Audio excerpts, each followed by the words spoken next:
It's much easier than you think to go from this to this. One of the easiest ways to transform your space is with paint. And I'm not just talking walls, talking ceilings, doors, woodwork, even your radiator. It might seem like a lot of work, but it's way easier than you think to get a Decorators finish. I'm Sheree. Grab your paintbrush and let's get going.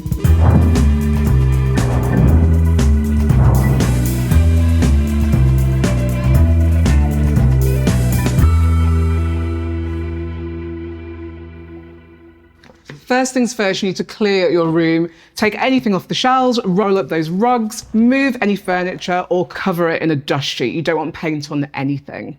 Before you even crack open that tin of paint, and I know you want to, please make sure that you're prepping your room. So looking at the walls, looking at the ceiling, any woodwork, and seeing if there are any dings like this one, or there's any thick paint, or you've got any hairline cracks. Take the time to sand these down, fill any holes. It will make all the difference once you come to paint.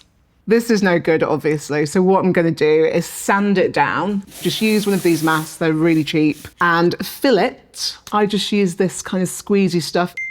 Once that's dry, you want to sand it down again.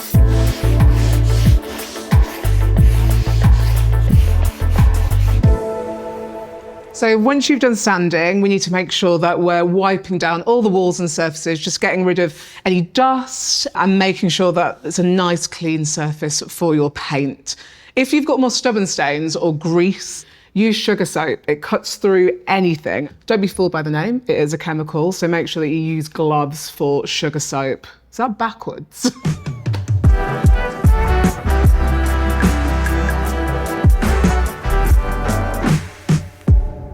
For a really thorough finish, you're going to want to remove your radiator. So drain it, take it off the wall, and then you can paint behind it. But if you're not able to do that or you don't fancy it, you can get a long foam roller on a stick and that'll get down right behind it. For a really professional finish, you need to use Decorators tape. Cover anything that you don't want paint on. So that might be door architraves, light switches, sockets. Get yourself a screwdriver and actually take the sockets a little bit off the wall. Just make sure that you turn off the electrics first. And once you've taped everything up, it's so satisfying to peel it off and get a really crisp line. This stuff is Decorators tape with a sheet already attached to it. It's great for putting around your skirting boards so you can do the edges. Also, this flex, tape it around the top and then everything's protected. Now we've finished our prep, it's time to get some paint on the walls. So you can go to the B&Q website and type in the dimensions of the room, how many coats you need. Usually it'll be 2, and it will tell you exactly how many tins you need to avoid waste. I'm just giving this a really good stir. You want to make sure that all the pigment in the paint is all mixed in. I've chosen a gorgeous mid-blue for the walls. I'm going a bit more traditional on the ceiling with a white, classic, and then also classic white on the woodwork. For the woodwork, I'm using a satin finish. This is because it's more durable, so you can clean it really easily. And then on the walls and the ceiling, just a nice matte emulsion. It gives a really nice soft finish. I've also got a handy paint kettle, so if you're up and down a ladder, it's just much easier than carrying tins around. We always go top to bottom. So I'll go in with a paintbrush, and then if there's any paintbrush marks, I can go over it with the roller on the ceiling.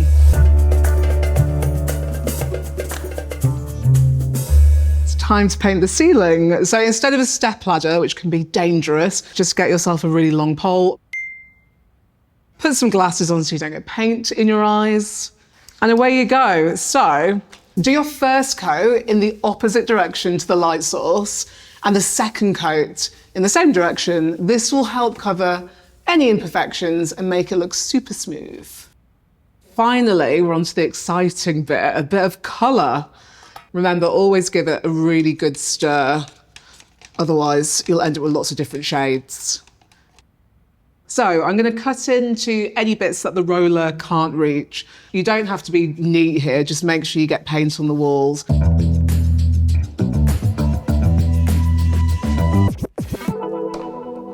You don't want to load up too much paint on your roller, but equally not too little. And the technique when you're rollering a wall is to go in a kind of V formation.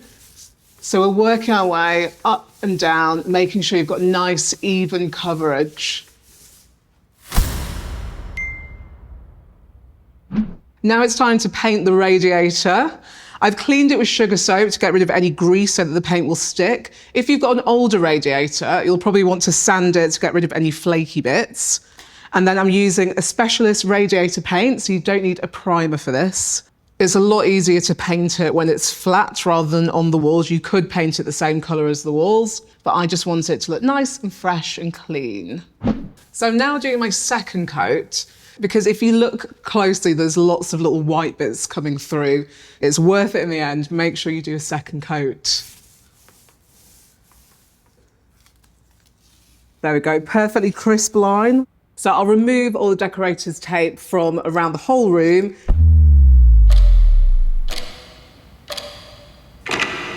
And then when I paint the woodwork, I'm going to use a low tack version of the decorators tape. That's because it's going over a freshly painted wall. And I just want to make sure that I don't remove any of the things I've just painted.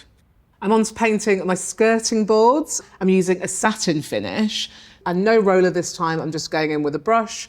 Don't use too much paint because you don't want any drips. And I'll do 2 thin coats. So I've got really nice even coverage. For my second coat, I'm going to go over any brush strokes that you might be able to see. A foam roller is your best tool for all these flat surfaces, and it leaves a really smooth finish. I'm on to painting my door now. So I've filled in all of my detailed bits that I couldn't get into with the foam roller, and then I can go in for a nice even coat. And make sure that you do 2 coats, because that gives you the best finish.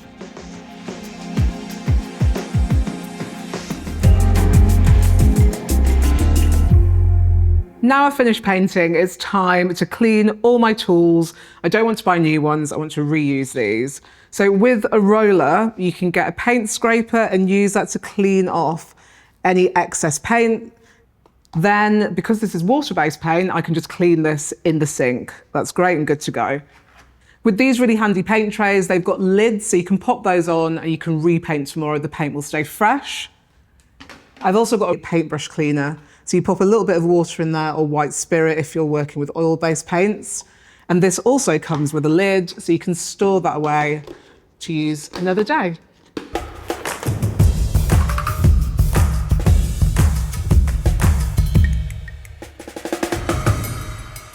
So here's my finished room. I'm thrilled with it. I think it looks great. Really nice and fresh and coastal with the blues and the whites. The matte paint looks really great on the walls, where we've used the decorators tape, so we've got really clean, crisp lines. And do you know what? I'm so glad that I took the time to prep properly, because it's made all the difference. It's amazing what you can do with a bit of paint.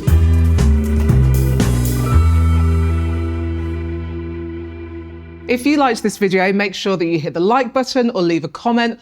All the tools and products that I use are listed in the description below, and make sure to subscribe to B&Q for more how-to videos.